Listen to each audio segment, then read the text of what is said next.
സാനിയമ്മാ സാലിസമ്പൽ സാനിയല്ലം സാലിസാൻ ജൂദു മഞ്ചാദൽ വുജൂദ വുജൂദുഹു ജാദൽ ജവാ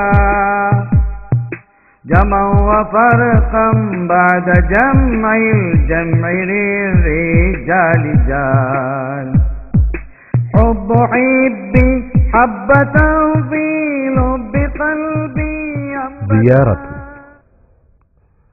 നബൂവത്ത് കൊണ്ടും വിലായത്ത് കൊണ്ടും അനുഗ്രഹീതരായ പുണ്യാത്മാക്കൾ അന്ത്യവിശ്രമം കൊള്ളുന്ന സ്ഥലങ്ങളാണ് മഖ്ബറകൾ. മസാറുകൾ, ദർഗാ ഷരീഫുകൾ എന്നീ പേരുകളിലും അവ അറിയപ്പെടുന്നു.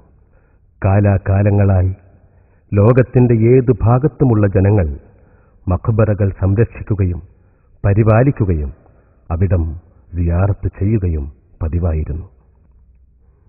ഈ അടുത്ത കാലം വരെ അതിനൊരു എതിരഭിപ്രായം ആധികാരിക പണ്ഡിതന്മാരാരും തന്നെ രേഖപ്പെടുത്തിയിട്ടില്ല.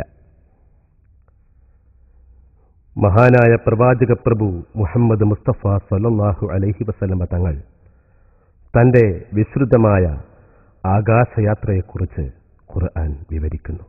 അതിൽ നബി സ്വല്ലല്ലാഹു അലൈഹി വസല്ലമ തങ്ങളെ മസ്ജിദുൽ അഖ്സായിലേക്ക് അല്ലാഹു കൊണ്ടുപോയതും അവിടം നബി ചെലവഴിച്ചതും ആ പുണ്യഗേഹത്തിനു ചുറ്റും അമ്പിയാക്കളുടെ മഖ്ബറകളാൽ അനുഗ്രഹീതമായത് കൊണ്ടാണെന്ന് ഖുർആൻ വ്യാഖ്യാതാക്കൾ സ്ഥിരീകരിക്കുന്നു. മാത്രമല്ല, അല്ലാഹുവിൻ്റെ റസൂൽ പറയുന്നു, ആരെങ്കിലും എൻ്റെ ഖബർ സന്ദർശിച്ചാൽ അവന് എൻ്റെ ശഫാഅത്ത് നിർബന്ധമായി നൽകപ്പെടും.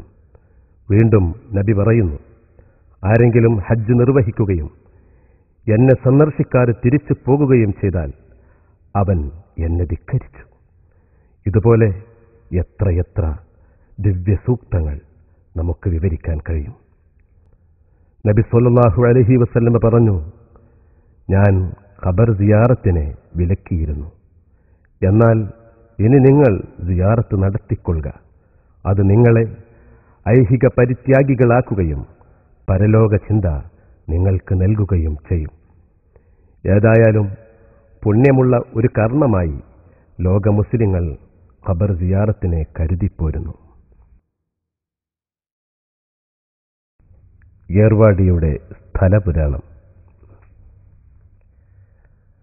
മഹാനായ സുൽത്താൻ ഷഹീദ് ഇബ്രാഹിം ബാദുഷാ റളിയല്ലാഹു അൻഹു ഷഹീദായ ശേഷം ബാദുഷായുമായുണ്ടായ യുദ്ധത്തിൽ മുറിവേറ്റ പാണ്ഡ്യരാജനും തൊട്ടടുത്ത ദിവസം തന്നെ മരണപ്പെട്ടു. രാജാവിന്റെ മകൻ കോലാഹല പാണ്ഡ്യനും ബാദുഷായുടെ ദത്തുപുത്രൻ ഇസാഹക്ക് എന്നവരും ഒരു ഒത്തുതീർപ്പിലെത്തി. ഏർവാടിയുടെ 12 1 ഭാഗം ഇസ്ഹാഖ് എന്നവർ കൈവശം വെച്ച് 11 ഭാഗം കോലാഹല പാണ്ഡ്യന് വിട്ടുകൊടുത്തു. കാലങ്ങൾക്ക് ശേഷം ബാദുഷായുടെ 11ാം പൗത്രൻ നല്ല ഇബ്രാഹിം ബാദുഷയാണ് ഏർവാടി ദർഗയുടെ പരിപാലനം ഏറ്റെടുത്തത്. രാമനാഥപുരത്തിനടുത്തുള്ള കിളിയൂരിലെ വൈഗൈ പുഴയോരത്തുനിന്ന് ഇബ്രാഹിം ബാദുഷായുടെ സ്വപ്ന നിർദ്ദേശം കേട്ട് ഏർവാടിയിലെത്തിയ നല്ല ഇബ്രാഹിം ബാദുഷാ മഹാനായ സുൽത്താൻ ഇബ്രാഹിം ബാദുഷായുടെ ദർഗ പരിപാലനത്തിൽ മുഴുകി. ഇമാറത്തിലൂടെ, കറാമത്തിലൂടെ ബാദുഷായുടെ ദർഗ ലോകമെങ്ങും കീർത്തി പ്രാപിച്ചു.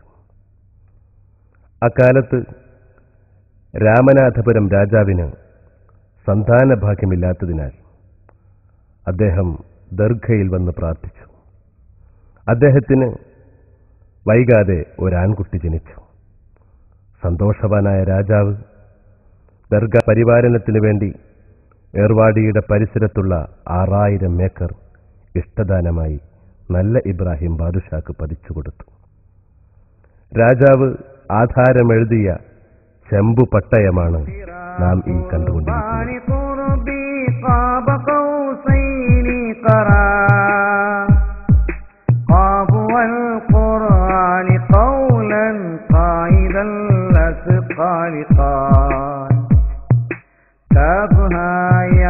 عين صاد قد كفى لمن قفا كافيا كل الأمور كثرة. പിന്നീട് ബ്രിട്ടീഷ് ഗവൺമെന്റ് ഈ ചെമ്പു പട്ടയത്തിന്റെ ആധികാരികത സാധൂകരിച്ച് ഒരു ഇനാം ഫയർ രജിസ്റ്റർ എന്ന സർട്ടിഫിക്കറ്റ് 1913 നൽകുകയുണ്ടായി. അതിന്റെ പകർപ്പാണ് നാം കാണുന്നത്. 1952 ഇന്ത്യൻ സ്വാതന്ത്ര്യത്തിന് ശേഷം മദ്രാസ് ഗവൺമെന്റ് പങ്കാളിയായ ഒരു കേസിൽ ഈ ദർഗ ഉൾപ്പെട്ട 6000 ഏക്കർ ഭൂമി നല്ല ഇബ്രാഹിം ബാദുഷായുടെ പരമ്പരകൾക്ക് മാത്രം അവകാശപ്പെട്ടതാണെന്ന് വിധിയുണ്ടായി. ആ വിധിയുടെ പകർപ്പാണ് ഇത്. പിന്നീട് 1965 തമിഴ്നാട് വഖഫ് ബോർഡ് ഏർവാടി ദർഗ ഹക്താർ കേസിൽ വഖഫ് ബോർഡ് പരാജയപ്പെടുകയും ബോർഡിന് ഏർവാടിയിലേക്ക് പ്രവേശനം നിഷേധിച്ചുകൊണ്ടുള്ള പെർമനന്റ് ഇഞ്ചക്ഷന്റെ പകർപ്പും ഇവിടെ കാണാം. 1965 ഇനാം അബോളിഷൻ ആക്ട് പ്രകാരം ഏർവാടിയിലെ ദർഗാഭൂമി ഹക്ദാറുകൾ തമിഴ്നാട് ഗവൺമെന്റിന് നൽകി. അതിന്റെ നഷ്ടപരിഹാരം ദർഗയുടെ അവകാശികൾക്ക് എപ്പോൾ വേണമെങ്കിലും ആവശ്യപ്പെടാവുന്ന വിധത്തിൽ കോടതി ഒരുത്തരവിറക്കി. ആ ഉത്തരവിന്റെ നേർപകർപ്പ് 1987 ഏപ്രിൽ മാസത്തിൽ ദർഗ അവകാശികൾ ഒന്നിച്ചു ചേർന്ന് ദർഗ പരിപാലനത്തിനു വേണ്ടി ഒരു പദ്ധതി ആവിഷ്കരിച്ചു. ആ സ്കീം പ്രകാരമാണ് ഇപ്പോൾ ദർഗ പരിപാലനം നടന്നുകൊണ്ടിരിക്കുന്നത്. 1996 വർഷം തമിഴ്നാട് ഗവൺമെന്റ് ഒരു സ്പെഷ്യൽ ജിയോ ഇട്ട് ഏർവാടി ദർഗ നല്ല ഇബ്രാഹിം തങ്ങളുടെ അനന്തരാവകാശികളിൽപ്പെട്ട ആൺകുട്ടികൾക്ക് മാത്രമാണെന്ന് ഉത്തരവിറക്കി. അതിന്റെ പകർപ്പ്